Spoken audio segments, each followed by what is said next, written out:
Hello दोस्तों, स्वागत है आपका बुक वर्ल्ड बाय एसके में। आज हम जिस किताब के बारे में बात कर रहे हैं उसका नाम है too good to be true by Prajakta Kohli. दोस्तों, यह कोई फैंटेसी स्टोरी नहीं है, यह बहुत ही रियल कहानी है। हमारी रोज़मर्रा की ज़िंदगी, हमारे रिश्ते, हमारी उलझनें और वह आवाज़ जो हम अक्सर खुद से छुपाते हैं। इस कहानी की नायिका है मेहर। लेकिन सच कहूँ, यह कहानी सिर्फ मेहर की नहीं बल्कि हर उस इंसान की है जिसने कभी अपने आप से पूछा है, क्या मैं सच में खुश हूँ? क्या यह रिश्ता असली है या बस दिखावा? क्या मैं दूसरों के लिए जी रही हूँ या अपने लिए? तो आइए हम सब इस सफर पर निकलते हैं। एक ऐसी कहानी है जो too good to be true लगती है लेकिन असल में बेहद सच है। हम शुरुआत करते हैं मेहर से, एक 20 साल की लड़की, कॉलेज स्टूडेंट। उसकी क्लासेस, असाइनमेंट्स, दोस्त, इंस्टा स्क्रॉलिंग, कभी खुशी कभी कंफ्यूजन। बाहर से मेहर एकदम नॉर्मल सी लगती है, हंसती है, मस्ती करती है, लेकिन अंदर से वो बहुत से सवालों से घिरी हुई है। जैसे, क्या मैं सही कर रही हूँ? क्या मैं दूसरों की जैसी हूँ? क्या मुझे भी कभी वो खुशी मिलेगी जो फिल्मों में दिखती है? यही दोहरी दुनिया मेहर को बेहद रिलेटेबल बनाती है। आप भी सुनते हुए सोचेंगे, अरे ये तो मेरे साथ भी हुआ है।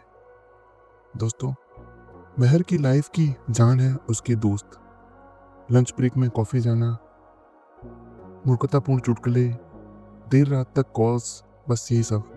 लेकिन रिश्तों की तरह दोस्ती में भी चुनौतियां हैं। एक बार मेहर के दोस्तों में बहस हो जाती है। कोई उसे कहता है कि वो हमेशा परफेक्ट बनने की कोशिश करती रहती है। यह सुनकर वो चुप हो जाती है, बाहर से हंस देती है लेकिन अंदर से थोड़ा टूट सी जाती है।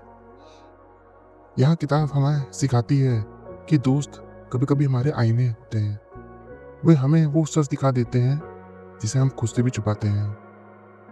और तभी उसकी लाइफ में आता है एक लड़का, विवान, एक चार्मिंग, कॉन्फिडेंट लड़का जो हर किसी लड़की का ड्रीम बॉय हो सकता है। शुरुआत में बस वो एक क्लासमेट है, लेकिन धीरे धीरे मेहर और विवान की केमिस्ट्री गहरी होने लगती है। Late night chats, inside jokes, छोटी छोटी केयर, सब कुछ परफेक्ट सा लगता है। लेकिन असली सवाल यहीं से शुरू होता है। मेहर खुद से पूछती है, क्या यह प्यार है या सिर्फ अट्रैक्शन?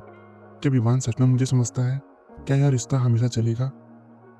इस हिस्से में प्राजक्ता कोहली ने बहुत बारीकी से दिखाया है कि युवा रिश्तों की शुरुआत कितनी खूबसूरत लगती है और फिर कितनी जल्दी सवालों की घेरे में बदल जाती है। क्या आपने भी कभी महसूस किया है कि सब कुछ बहुत अच्छा है, इतना अच्छा कि यकीन ना हो? यही एहसास मेहर को भी होता है और इसी से निकला है किताब का title, too good to be true. इसी बीच मेहर, उसके घर से उसको एक कॉल आती है और उनसे बात करते हुए उसे एहसास होता है कि उसके घर की दुनिया उतनी भी आसान नहीं है। पेरेंट्स चाहते हैं कि मेहर पढ़ाई में टॉप करे, अपना कैरियर बनाए। रिश्तों और दोस्तों को वो डिस्ट्रैक्शन मानते हैं और मेहर को लगता है कि वो दो दुनियाओं के बीच में फंस सी गई है। एक तरफ उसका दिल, दूसरी तरफ परिवार की एक्सपेक्टेशंस। हम में से कितनों ने महसूस किया होगा कि अपनी खुशी और परिवार की उम्मीदों के बीच चुनाव करना बहुत मुश्किल होता है। यही द्वंद्व इस कहानी की आत्मा है। मेहर भी अब परेशान रहने लगती है और जैसे जैसे समय बढ़ता है, मेहर और विवान के बीच दरारें दिखने लगती हैं। गलतफहमियां, झगड़े और ईगो। विवान कभी कभी बहुत दूर से लगने लगता है। मेहर सोचती है, क्या मैं ही गलत हूँ? क्या हमेशा मुझे ही समझौता करना पड़ता है? यहाँ किताब बहुत गहरी हो जाती है क्योंकि यह सिर्फ प्यार की कहानी नहीं रहती, यह सेल्फ वर्थ की कहानी बन जाती है। मेहर पहली बार महसूस करती है वह खुद को खो रही है। वो किसी और को खुश करने में इतनी व्यस्त है कि उसने खुद को सुनना ही बंद कर दिया है। और जैसे कहा जाता है कि सबसे अंधेरे पलों में ही इंसान खुद से मिलता है, मेहर भी सीखती है कि रिश्ते जरूरी हैं लेकिन वे हमारी पहचान नहीं है। खुश रहना किसी और का काम नहीं बल्कि हमारी अपनी जिम्मेदारी है। और too good to be true की तलाश छोड़कर good enough to be real को अपनाना चाहिए। और सबसे जरूरी बात है, परफेक्ट होना जरूरी नहीं है। इम्परफेक्ट होते हुए भी हम प्यारे हैं, कीमती हैं और पूरे हैं। इसलिए आखिर में मेहर तय करती है कि अब वो दूसरों की उम्मीदों पर नहीं, अपनी सच्चाई पर जिएगी। वो अपने दोस्तों को भी उसी सच्चाई के साथ अपनाती है और विवान को भी। और सबसे अहम, वो आईने में देखकर खुद से कहती है, मैं काफ़ी हूँ, मैं जैसी हूँ वैसी ही हूँ, खूबसूरत हूँ। दोस्तों, किताब हमें सिखाती है, रिश्ते हमें खुशी देते हैं, लेकिन वे हमें खुद से मिलवाते भी हैं। प्यार असली तभी है जब वो हमें तोड़े नहीं, बल्कि जोड़े भी। परिवार की उम्मीदें अहम हैं, लेकिन हमें खुद को खोकर उन्हें पूरा नहीं करना चाहिए। और सबसे बड़ा सच, जिंदगी कभी भी too good to be true नहीं होती। उसमें आंसू भी है, मुस्कान भी है, और यही उसे खूबसूरत बनाती है।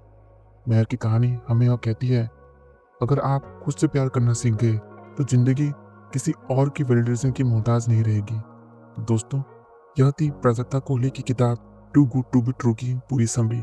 अगर आपको यह समरी अच्छी लगी हो तो प्लीज़ हमारे चैनल को लाइक, शेयर और सब्सक्राइब कीजिएगा। हम फिर मिलेंगे एक नई किताब और एक नए सफ़र के साथ। तब तक के लिए अपना ध्यान रखिए। धन्यवाद दोस्तों।